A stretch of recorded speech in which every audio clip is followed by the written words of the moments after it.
esse tema mediação familiar, que é o tema que eu escrevi, tem um capítulo desse livro que vocês receberam, eu escrevi sobre mediação familiar, com base no princípio da alteridade, o que a gente vai falar agora, é um tema que está sendo muito debatido ultimamente. Ontem, o professor Paulo Lucon, quando, na fala dele, ele disse que no judiciário brasileiro hoje nós temos por volta de 106 milhões de feitos pendentes. Isso é algo que assusta. O CNJ tem um programa chamado Justiça em Números. E lá diz que para cada 10 processos novos interpostos, 3 antigos são resolvidos.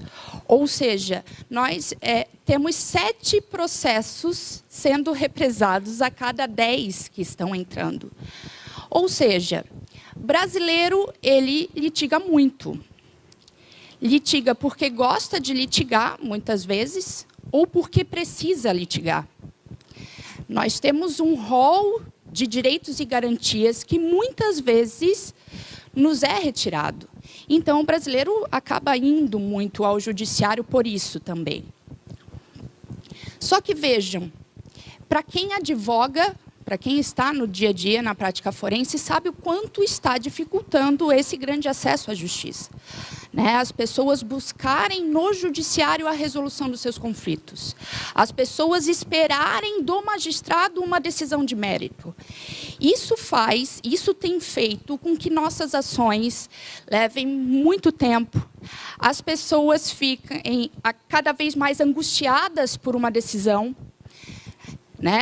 É o cliente ligando, é o cliente achando que muitas vezes é o advogado que não está agindo como deveria agir.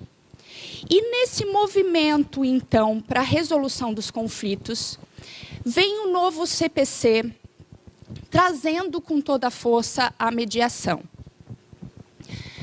O novo Código de Processo Civil, ele traz obrigatoriamente uma audiência de mediação nos processos de procedimento comum.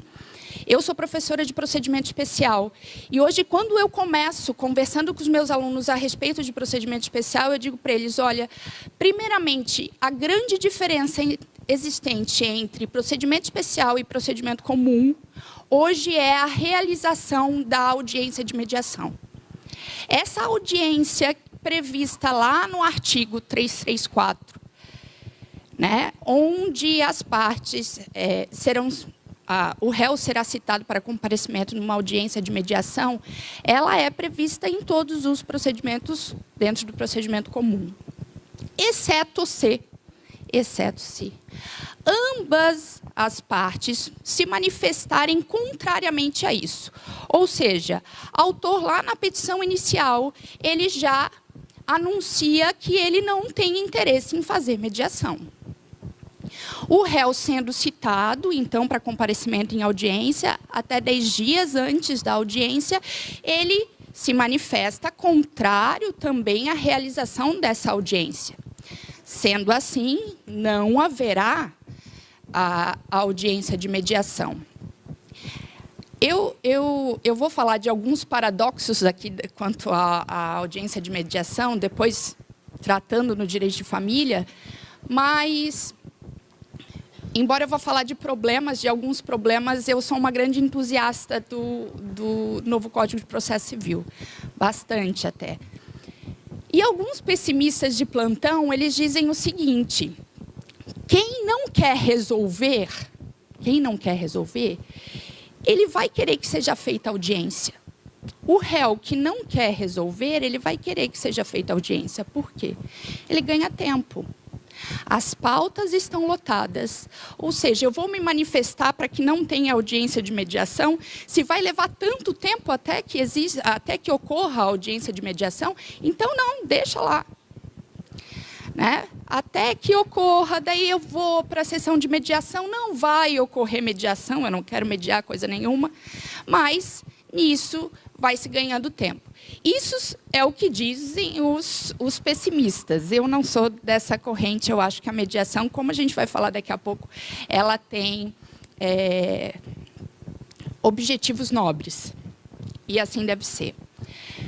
A mediação, então, segundo o manual do Conselho Nacional de Justiça, ela vai ter algumas características. A mediação, principalmente a mediação aplicada aqui no Brasil, deve ter algumas características. Eu falava com a professora Denise um pouquinho antes, não adianta nada nós termos um manual excelente do Conselho Nacional de Justiça e termos pessoas despreparadas para as audiências de mediação, né? O que nós temos visto em muitos casos.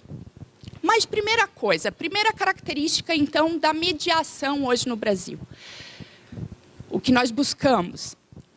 A mediação ela é prospectiva, enquanto as simples decisões judiciais elas têm caráter retrospectivo. O que é isso? Uma resolução de conflito por autocomposição, ela vai buscar a solução. Ela vai buscar que as partes conversem e que cheguem numa solução que seja boa para ambos. Diferentemente de quando o magistrado vai julgar. Ele se baseia no que está no passado. Ele vai voltar atrás nos fatos passados, naqueles fatos alegados pelas partes, obviamente, que nem sempre, principalmente na mediação familiar, nem sempre é o que realmente aconteceu. Vai voltar para decidir. Então, enquanto a mediação ela é prospectiva, ela visa a solução, a decisão judicial ela é retrospectiva. Ela vai remexer no passado para que nós tenhamos uma decisão. Uma segunda característica da mediação aqui no Brasil. O foco da mediação, pelo menos deveria ser, é em soluções. O foco é em soluções. Não se busca culpados na mediação. Embora, principalmente na mediação familiar, a gente vai ver muito disso. As pessoas chegam na primeira sessão com a alma machucada, né? Muitos dos problemas nas ações de família não são problemas jurídicos. São problemas de alma. É sentimento que está envolvido. É só sentimento. Então, quando as pessoas chegam para realizar a mediação, elas estão, muitas vezes, querendo imputar a outro todos os problemas da sua vida. Há uma polarização na relação. Ou seja, ontem eu estava num curso na OAB de Itajaí, e eu falava para os advogados, geralmente é assim, eu sou o santo inocente, eu sou advogada de direito de família. Então, a gente acaba sofrendo muito com isso. Eu sou um coitado, que sofreu a vida toda na mão daquela pessoa, que me fez tanto mal. Não é isso que a gente ouve? Porque ele me chamava disso, ele me traiu com não sei quem, eu peguei ele na cama com outro, tu acreditas? É isso o que muitas vezes acontece. As pessoas tendo necessidade de imputar culpa ao outro. E não é esse o foco da mediação. A mediação não foca no que passou, como eu falei um pouquinho antes. Ela foca na solução. Ela foca naqueles interesses que melhor vai atender o que cada uma das partes precisa. Ela não vai focar na culpa. Cá entre nós, culpa em direito de família há muito tempo não é relevante, né? Embora muitos de nós, advogados em direito de família, adoremos tratar de culpa. Mas depois a gente vai falar sobre isso. Além disso, pessoal, uma terceira característica. Na mediação, a disputa tem que ser resolvida. O foco é na resolução. Quando a gente está buscando uma decisão judicial, a disputa tem que ser vencida. Quando nós temos uma cultura adversarial, duas partes, nós estamos buscando êxito. Nós estamos buscando vencer. Essa é a intenção do litígio, o êxito. E cá entre nós, todos, né, a grande maioria que é advogado, não é nem um pouco ruim vencer, né? É excelente, e assim eu desejo a vocês. O nosso enfoque aqui é família, né? O tema é mediação familiar. E aqui, convenhamos, gente, em ações de litígio, em litígios de família ou ações de família, dificilmente nós temos vencedor e vencido. Dificilmente nós teremos vencedores. Porque sempre alguém, sempre todos, não alguém, serão de alguma forma feridos. É muito difícil alguém sair ileso, psicologicamente, emocionalmente, de um litígio de família.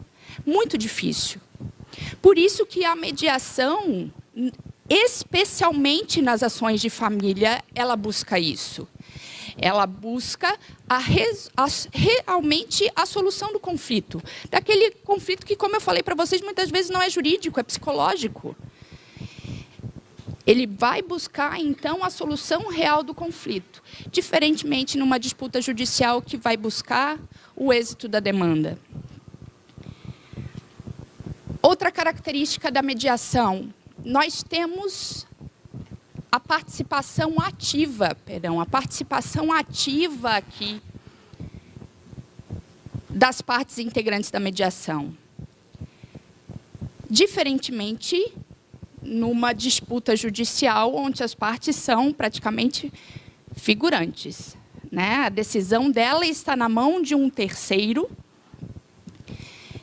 e que muitas vezes é isso que elas querem. Eu tive um cliente que uma vez ele disse assim para mim, e ali não tinha condições de fazer mediação mesmo. Ele assim, doutora, não importa, eu posso perder tudo. Posso perder tudo. Se o juiz falar que eu não tenho direito a nada, beleza. Eu só não quero fazer acordo com ela. Porque se eu fizer acordo com ela, eu vou estar abrindo a mão de alguma coisa para ela e eu não quero. Eu quero ficar nas mãos da decisão do juiz. Se o juiz disser que eu não tenho direito, ótimo, eu não vou ter direito. E muitas pessoas estão numa disputa tão grande que realmente é isso que ela pensa. Ela quer estar, como simples figurante, na mão de um juiz, que vai dar uma sentença de mérito que pode modificar toda a vida dele. Mas ele não quer fazer acordo, com a outra parte. Por último, das características, pessoal. Com tudo isso, o que se busca na mediação é um processo humanizado, diferentemente numa disputa judicial, onde nós teríamos um processo positivado. O centro da mediação é as pessoas, são as pessoas e não a lei.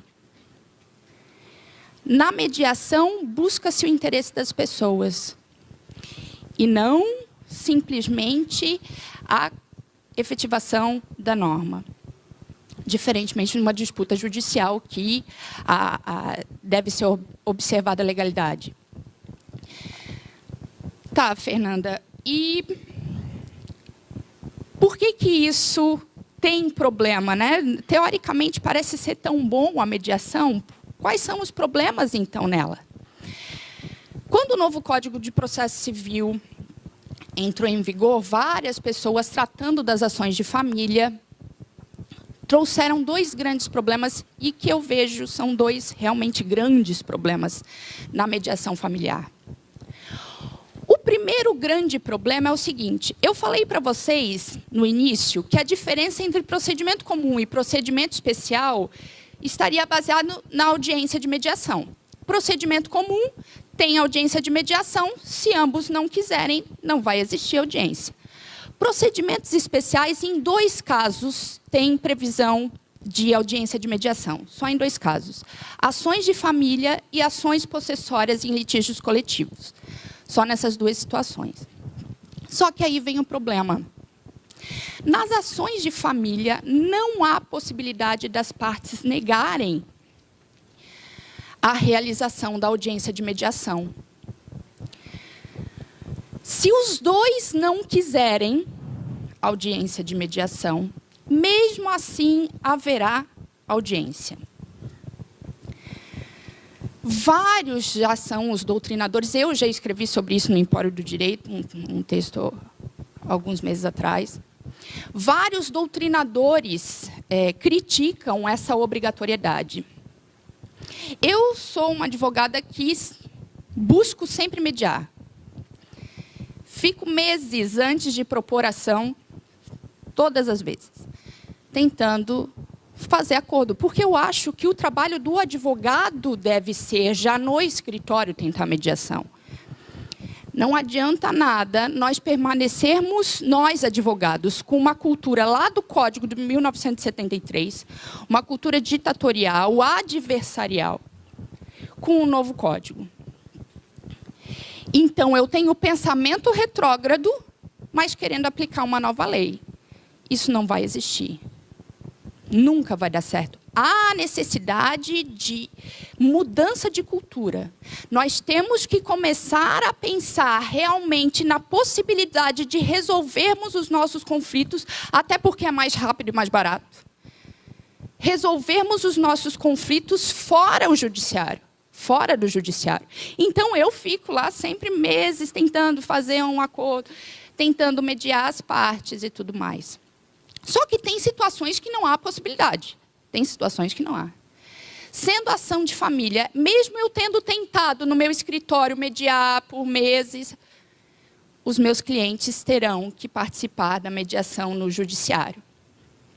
Se eles não quiserem, o problema é deles. Eles vão ter que mediar. No texto eu até escrevi, eu tenho 3 filhos, uma de 15, um de 4 e uma de 2. E quando meus 2 pequenininhos, que estão na fase de brigar, eles brigam, eu mando abraçar, mando beijar, e obrigatoriamente tem que fazer as pazes ali. Eu sou mãe, eu mando, né? Essa é uma das vantagens, das poucas vantagens de ser mãe. O legislador, no momento que ele força uma mediação dessa maneira... Vejam, daí vocês vão falar, Fernanda, ele não força a mediação. Realmente, não força a mediação, ele força a presença na sessão de mediação. Mas pode ser que eu não queira nem estar na sessão de mediação. Por que eu tenho que estar lá? Parece o pai brabo que fala, não, vai sentar junto lá. Mas eu não quero, mas vai sentar junto, sim. Isso afronta diretamente um princípio. E vejam, é um princípio que está lá no manual, está em todas as doutrinas que tratam de mediação, mas está presente no manual do CNJ. O princípio do consensualismo. Só pode ser instaurado mediação se as partes consensualmente quiserem estar em mediação. Como é que vai ter mediação obrigado? Ah, mas é porque em família as pessoas não conseguem ter noção que elas precisam. Não é bem assim. Então, ao meu ver, afronta diretamente o princípio do consensualismo, essa obrigatoriedade na presença da sessão de mediação. Um segundo problema. O réu será citado para comparecer, né, será citada a ação e intimado para comparecimento em audiência de mediação sem cópia da petição inicial, sem a contrafé. E por que isso? Para que ele não tenha conhecimento daquilo que está disposto lá na petição inicial. Para que ele vá mais leve para a mediação. Vejam, e isso não é crítica só minha, isso é crítica de vários doutrinadores. E quem defende isso, né? Quem defende de que ele deve ser citado sem a cópia da petição inicial?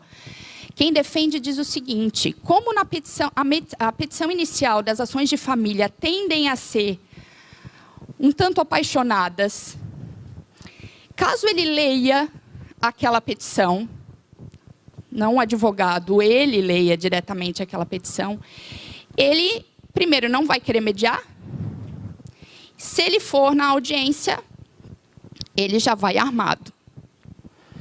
Eu falo sempre, nos cursos que eu dou na OAB, de atualização do novo CPC, que eu acho isso vergonhoso para quem é advogado e vergonhoso para mim. O legislador ter que retirar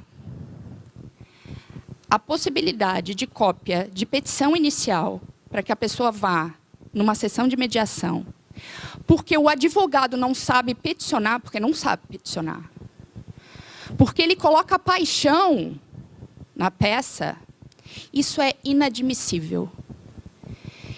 No ano de 2016, existir advogado que ainda hoje faz petição em direito de família apaixonada. Gente, há quantos anos... A minha dissertação eu apresentei em 2005, fevereiro de 2005, alguns anos atrás. E o tema da minha... É um pouquinho antiga. O tema da minha dissertação era sobre dano moral na questão do adultério. Infração dos deveres conjugais. E até hoje eu discuto, falo que pode dano moral em caso de adultério. Tem um texto no Empório meu e do professor Alexandre Moraes da Rosa, a gente discutindo, eu falando que sim, ele falando que não.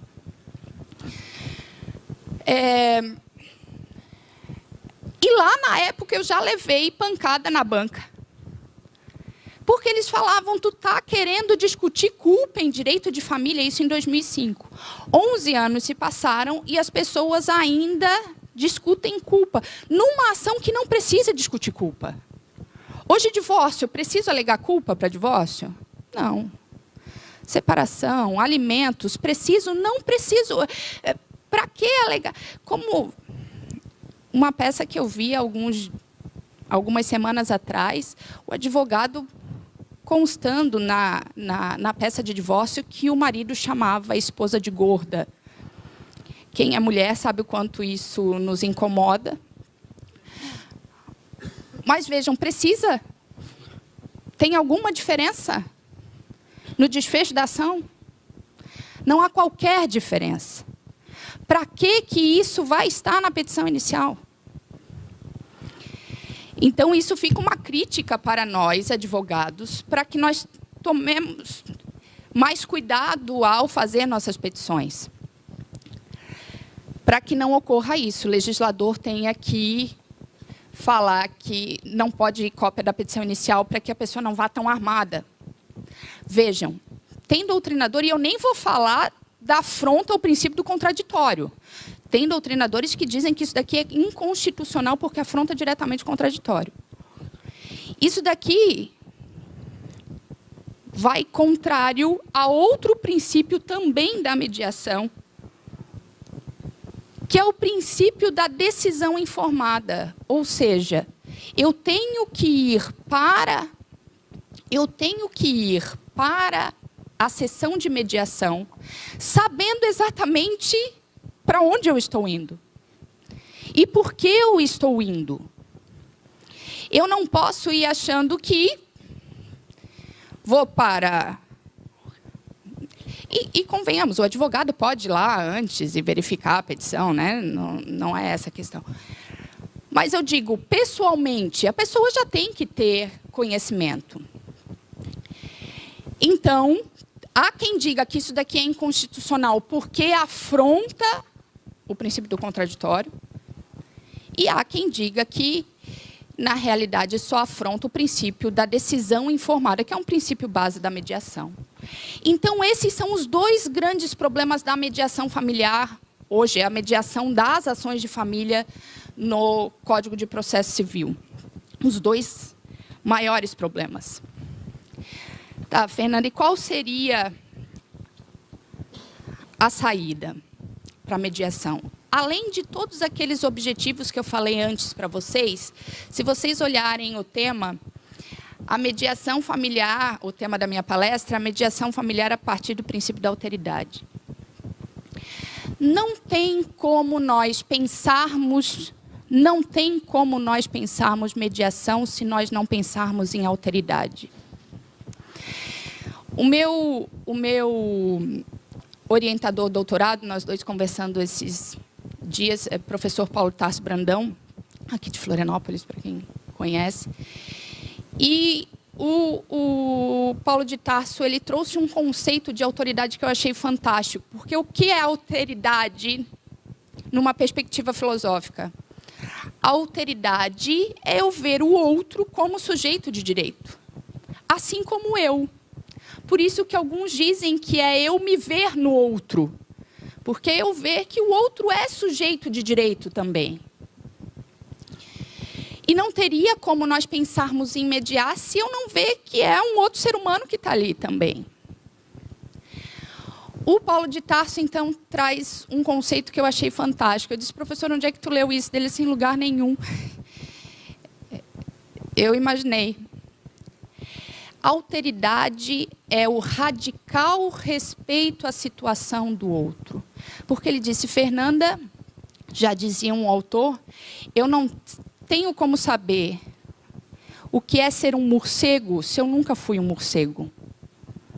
Eu não tenho como me ver no outro se eu nunca fui o outro. Eu não posso querer que o outro tenha as minhas perspectivas, os meus princípios, os meus ideais, porque ele é outro. Eu não posso buscar isso nele. Eu não posso querer que ele seja aquilo que eu sou. Então, como eu não posso me ver no outro porque eu nunca fui o outro? A alteridade hoje tem que ser o radical respeito ao outro. E convenhamos, pessoal, a situação política como se encontra no país, nós estamos muito longe de alteridade.